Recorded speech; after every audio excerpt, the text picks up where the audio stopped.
Hi everyone, my name is Jay Murphy from Trionia, and today's GA4 Q&A is about adding IP filters.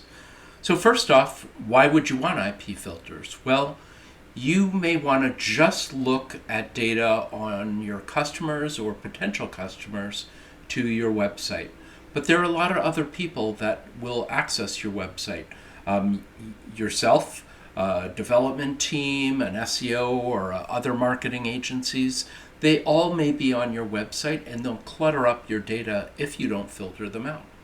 Well, GA4 has a nice way of both defining internal traffic and then filtering out that internal traffic, and we're going to step through it right now. So the first thing you'll need is to find your IP addresses.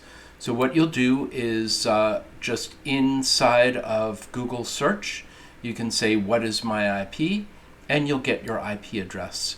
Remember, we'll go ahead and copy it now. Remember, there are two different types of IP addresses right now. There's what's called IPv4, the old-fashioned way that this is showing here, and then a newer one called IPv6, which are longer hexadecimal digits. So you'll see letters and numbers separated by periods.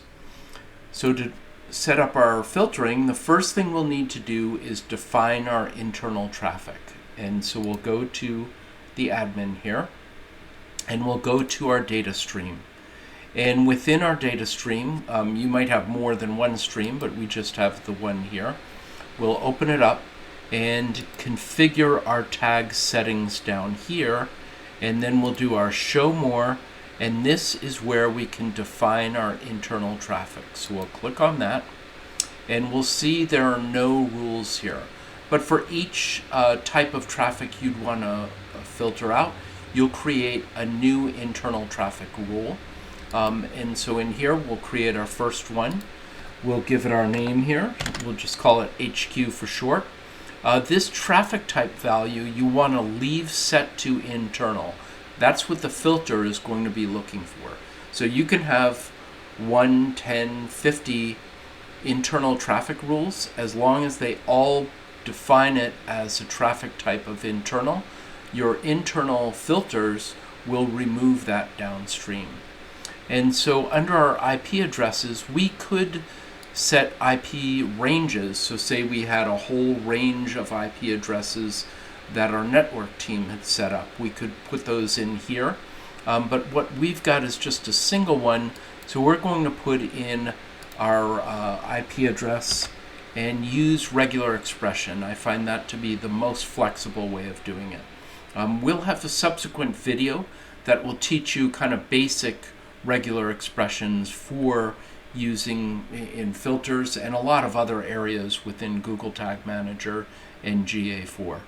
So for our filter purpose here, for our periods, we're going to put in a backslash, and what that will do is that'll define the period as a period. In a regular expression, a period could mean any other character, so we want to make sure it's specific here. And once we've done that, we'll click on create. And so now we have our first internal traffic definition. And again, we could put in more here. But now that we've got this set, we're going to back on out of that, and we'll go to within our data collection area, we'll click on our data filters, and we'll define our internal filter here. You may already have an internal filter defined. That's typical of GA4 setup. So if you do, go ahead and click and edit that. If you don't, create a new filter like I'm doing here. Click on your internal traffic filter, and this is what you would see if you already had one defined. We'll give this one a name.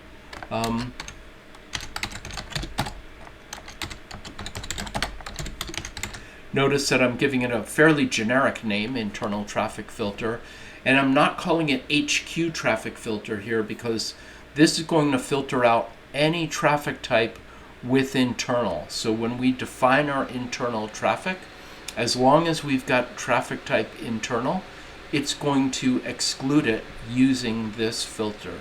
You can also include it too. So say you wanted to create a property that only had specific types of data, you could do an include filter, but typically you're using it the other way around to exclude everyone with an IP address. So now we've got that defined, and we could just use this to filter it out into a testing area, but we actually want to remove this traffic permanently. So we're going to click on active here, and then we're going to create our internal filter.